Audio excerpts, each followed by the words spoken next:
Starting tomorrow, please refrain from coming in. The manager, the boss's daughter, briskly informed me the moment I stepped into the office. Her disdain for me was palpable, though the extent of it caught me off guard. Stunned, I resolved to comply with her directive.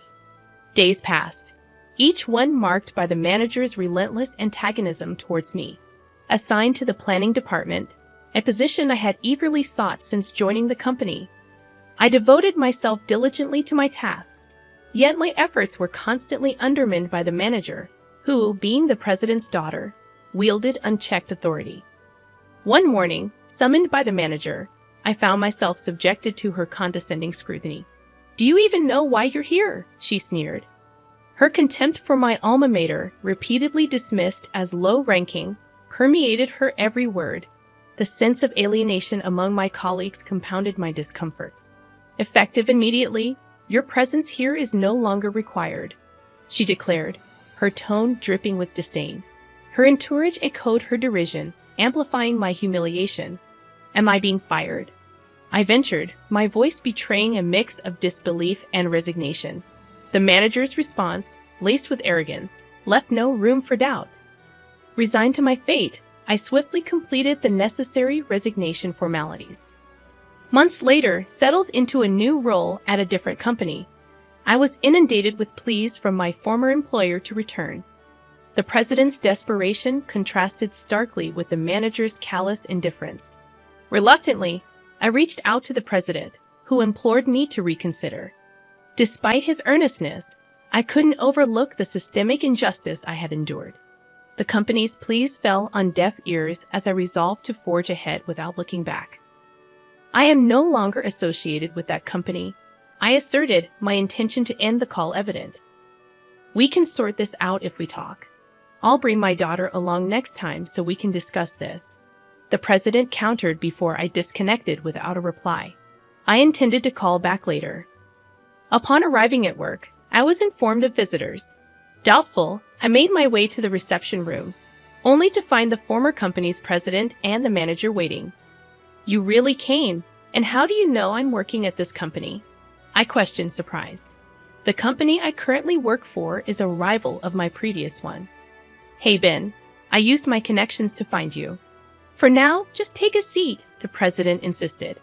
Reluctantly, I complied, meeting the manager's gaze, wondering if she had truly come to apologize. Suddenly, she slammed her hand on the table. "This makes no sense. Why should I have to come all this way for someone like him?" she exclaimed, her tone accusatory. "Excuse me, if you want to talk, you should be the one coming to me," she continued, her agitation palpable.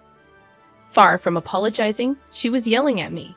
"I don't really have anything to say," she ranted. "It's ridiculous to quit just because you got a little scolded at work." "Quit because I was scolded? What do you mean? I gave advice on your plan, but you didn't want to take it, so you quit." "That's not how a professional behaves," she insisted, her words bewildering. I couldn't comprehend what the manager was saying. "That's not how it happened. I was suddenly told not to come to the company," I interjected, trying to clarify. "You think just because I'm the president's daughter, I got my position through connections, and you don't want to take advice from me," she continued, unfazed by my explanation. The manager kept spouting nonsense without caring about what I had to say. "Wait, that's not true. You never even looked at my plans," I retorted, frustration mounting. "Dad, I've been enduring until now, but I can't anymore. He always looked down on me because I'm a woman," she accused, her tone laden with resentment. Got mad for a little scolding, saying that. The manager ignored my words, acting as if she sought comfort from the president. "My daughter was treated like that." "None of that is true. So you're saying her crying is a lie?" the president interjected, disappointment evident in his voice. "I'm disappointed, Ben. I didn't think you were that kind of person," he added, his words piercing. "Moreover, it's outrageous to get re-employed by a rival company," the manager concluded, her disdain palpable. "I truly wanted to continue working in the same field. That's why I made the difficult decision to join this company," that was the truth. Even after joining the planning department I aspired for, I was completely ignored by the manager and never got the chance to prove my capabilities. However, I couldn't bring myself to leave this industry, and my current company welcomed me. You must have sold our company's information to get this job, right? Why else would they hire someone as incompetent as you? The manager accused. I did no such thing. I've maintained confidentiality, and this company never asked me for any information. People can say anything. In fact, our company has. Stop. Don't say another word, the president hastily interrupted, signaling to the manager to halt. Was she about to say something they didn't want me to hear? Such a useless person. This company should fire him. A low-ranked individual only brings shame.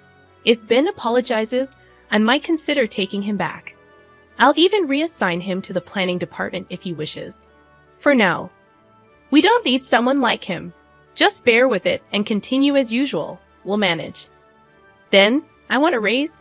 The two of them continued discussing without any regard for my opinion. Despite my repeated expressions of unwillingness to return, I was being told to apologize and be forgiven. The frustration of being treated like a fool left me trembling. The manager noticed and sneered. Are you crying with joy? It figures. Low-ranked individuals really can't help themselves. You really are a kind soul, aren't you? She mocked. Sure, I am. Taking someone like him back is nothing short of generous. Just make sure you don't irritate me too much. Make sure you listen to your boss, okay? I have no intention of leaving this company, I asserted. You still don't get it. I'm offering to take care of you before you get fired for incompetence. You really are clueless. That's the way it is. But don't quit over a little scolding this time, the president added dismissively. The mocking continued. Saying that, the president and the manager mocked me. Mr. President, if I may be so bold, the manager is lying. I spoke up, desperate. After all we've been saying, you're taking this attitude. I'm not lying. That's quite the accusation. Do you have any evidence to back that up? Yes, I prepared this just in case, I said and took a voice recorder out of my bag. I had recorded not only the day the manager told me to leave, but also any other occasions when she had said something unreasonable. You've been recording me? Unbelievable. At the sight of the voice recorder, the manager visibly panicked. Dad, we don't need to listen to this. Let's just go. Then I'll play it. I played the recording, making sure the manager, who was attempting to leave, could hear it. The recording unmistakably captured the manager's voice instructing me not to come to the company. What's the meaning of this? My daughter was lying. It's a lie, the president explained. Undeterred, I went on to reveal all the unfair treatment I had endured from the manager. The recording included the sound of my proposal being torn up, the manager and her aunt bad-mouthing me during work hours, and the crucial exchange where I asked why my proposals were never reviewed. Her reply stung. They're from a low-ranked individual like you. Your ideas are as expected. It was undeniable proof that the manager had been lying. By the way, this is the proposal that the manager tore up, I said, handing a freshly printed proposal to the president. He took it, visibly shaken, and started reading. No way.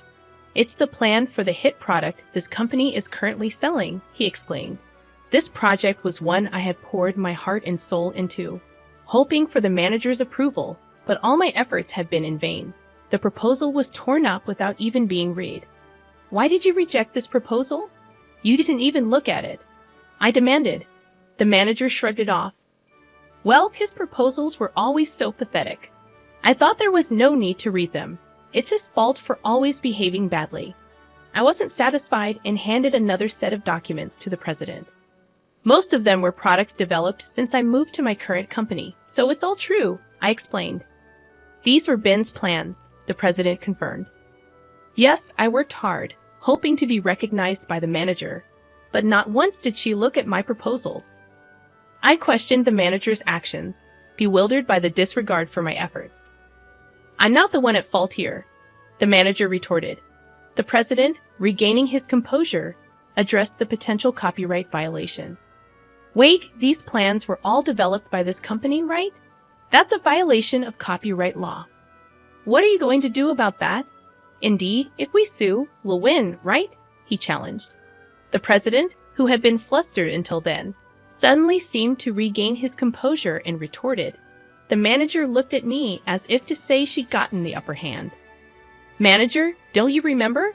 When I left, you promised to transfer all the copyrights of my projects to me, didn't you?" I confronted her. "I never said that. I don't remember," she denied. Unfazed, I presented evidence. "You're probably going to say you recorded it, right? What's the point of such verbal agreement?" "No, it's not just that. I got it in writing with your signature."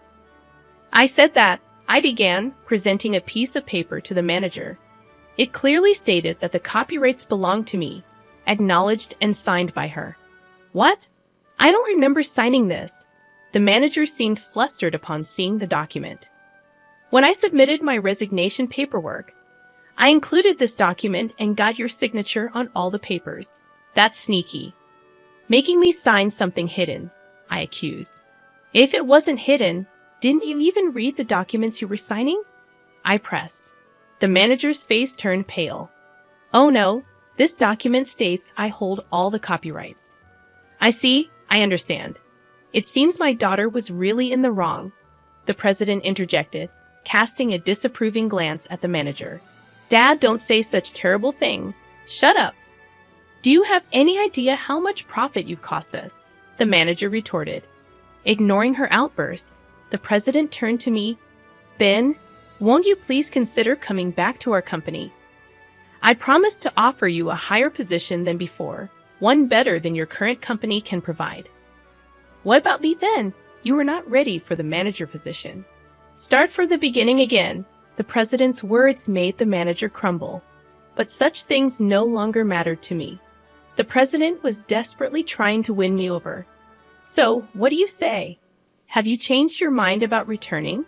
There's no one left to give you a hard time anymore, you know," the president urged, his eyes gleaming. Wanting to leave this situation, I asked him a question. "There's something I want to ask." "Sure, ask me anything," the president replied eagerly. "It hasn't been long since I left your company, so why are you so desperate to bring me back now?" I questioned. The president's voice suddenly faded, and he began to make excuses. "We've been very busy recently.